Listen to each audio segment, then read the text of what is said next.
Okay, so your goal is probably to work at a big company, whether that be Amazon, PwC, Deloitte, JLR, Rolls-Royce, Google, whatever it may be. Your goal is to work at a big company like that.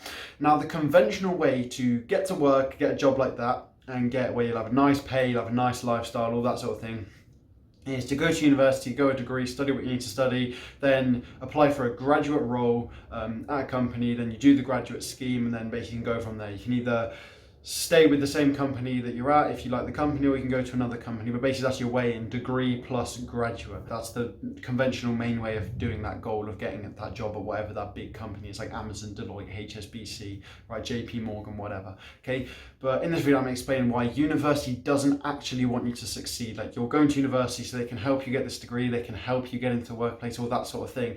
I'm going to explain why not everything is as it seems, and that's not actually the case. So there's two reasons for this, and the first one I've titled, Your Professors Don't Care About Teaching You. Okay, so when you're at university, you're doing your degree, the university is going to allocate certain resources to you. What resources are going to allocate, which are going to help you in going through the degree and like achieving the degree at the end and being eligible for these graduate roles, right? These resources I'm talking about are teachers, basically. Which teachers are they going to give you to teach you this degree, to teach you the subject knowledge that is good enough for you to get the degree and go to the graduate scheme, go to these companies, right? What you have to understand is these resources, these teachers are not good enough for you for that goal, right? Because you have to understand who the teachers are at university. Like, obviously primary school, secondary school, in the UK, the word is teachers, right? That's what people say. In university, the people who teach you are not teachers, okay? Because a teacher, when you're a teacher in primary school or secondary school, you've signed up to do the job. The job description has said you're going to teach a class of primary school children, or secondary school, you're going to teach like physics classes, like from year 7 to 11, right? That's the job description. You have to stand at university, you don't have teachers, okay? You have professors, okay? And you have to understand what is the actual like job of the professors. What does it say on their job description? So on secondary school teachers, in their job description, it says your job description is to lead classes in GCSE physics and year 7 and 8 physics, right? That's what a physics teacher would be. A physics professor, their job description is going to say, do physics research, okay? And that is the main job of a professor, okay, of people who work at university. Universities are actually about research, okay, like furthering the, what's the phrase? Furthering the limit of human knowledge, something like that. That's what university is supposed to be, like the forefront of new human knowledge, like science, or engineering, all this sort of thing, technology, right? These professors, these people who work at the university are being employed to do research. That's their like passion. They've got this job at the university because they want to be able to use the university laboratories, do this, use this, so they can discover like a new material, or so they can discover like a new particle, or discover like a new innovation which makes engines do this, right? Or like a new mathematical theoretical concept. I'll give you an example. One of my university lecturers who teaches me for like the university part of my degree, Apprenticeship, first session we had with him, he basically said who he was, introduced himself, gave his qualifications. He has 2 PhDs, so he has like a normal degree, like a master's, then 2 PhDs, and then a postdoc. All you need to do is like Google how long does a PhD take, how long does a postdoc take, to realize how long he has been at the university. Right, it's a long time. What has he been doing? He's been doing research. That's his main job. That's what a PhD, that's what a postdoc is. Like, you're doing some sort of research thing, right? 2 PhDs and a postdoc. His passion is research. He likes like discovering new things, like finding new things. Oh, there's a concept, I'm going to try this out. However, when these people, these professors, these people who are interested in research, they've come to this university because they want to like do experiments and that sort of thing, they have to teach students. It's like an extra clause that they have to do. They have to, it's like sort of payment. In order to get the opportunity to do research in the university laboratories and like write papers and all this sort of thing, they have to teach students. It's like a sort of compromise. It's like, we'll let you write papers and like do research at the university and do all this groundbreaking stuff, but in return for us, you're going to help us out a bit by teaching students. Okay?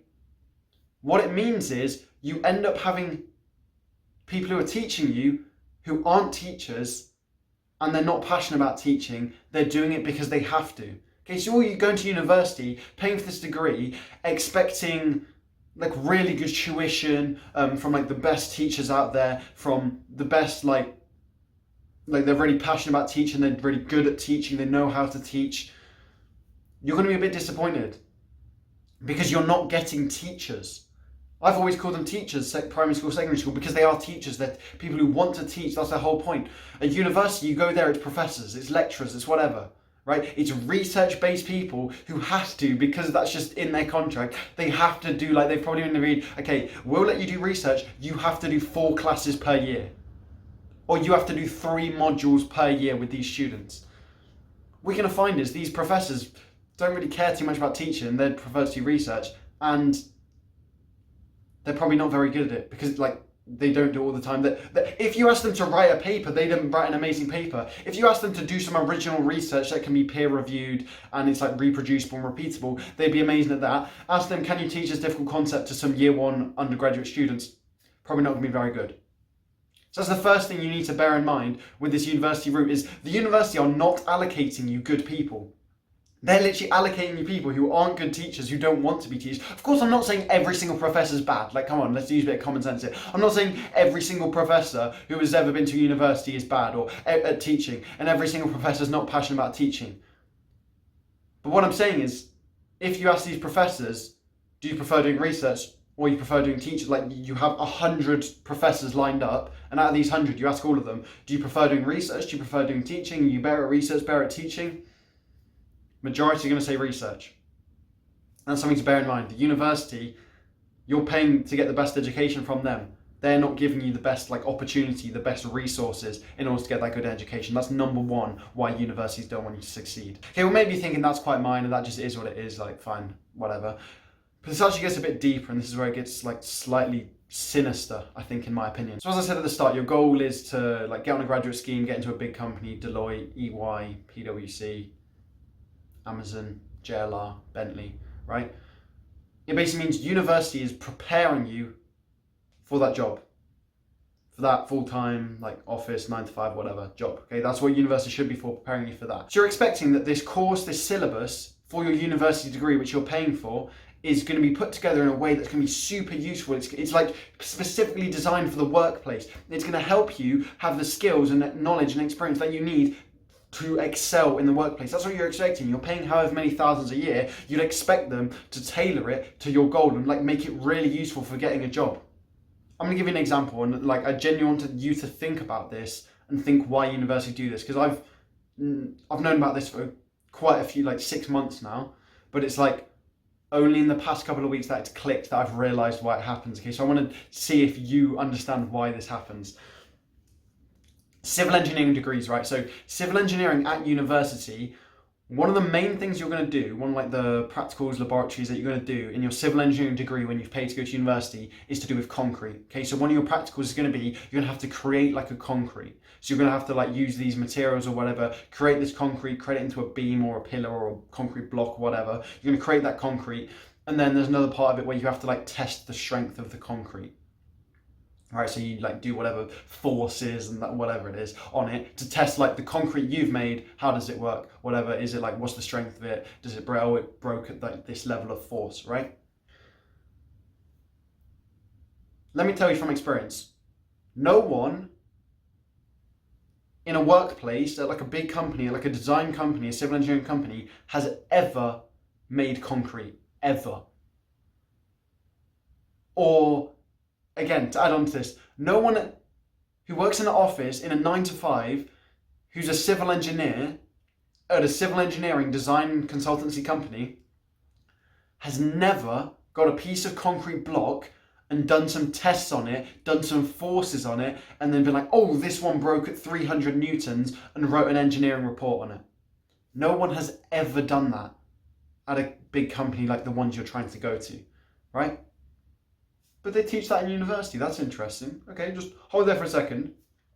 Another thing, in these companies, so I do civil engineering, one of the main things is CAD. computer aided design, you've probably heard of it before. It's basically, instead of like the 1800s, we're not in the 1800s anymore, where engineers would have like drawn pencil on paper and used like compasses and weird stuff like that. They would have like drawn like the designs for like whatever. So like the Leaning Tower of Pisa would have been like drawn on paper. Right? That's probably why it's leaning, because they didn't have CAD, right? But nowadays everything's on CAD. So if you're designing a road, if you're designing drainage, designing a bridge, designing a building, it's all CAD on computers, obviously, right? We're in the 21st century. It's like literally most of your job, like my job, most of it, 90% of it is just CAD, right? Do they teach university at CAD? That did not make sense. Hold on. Do they teach CAD at university? Question, answer, no they don't. Okay, so let me just summarize this for you, and then I want you to work out what's going on here.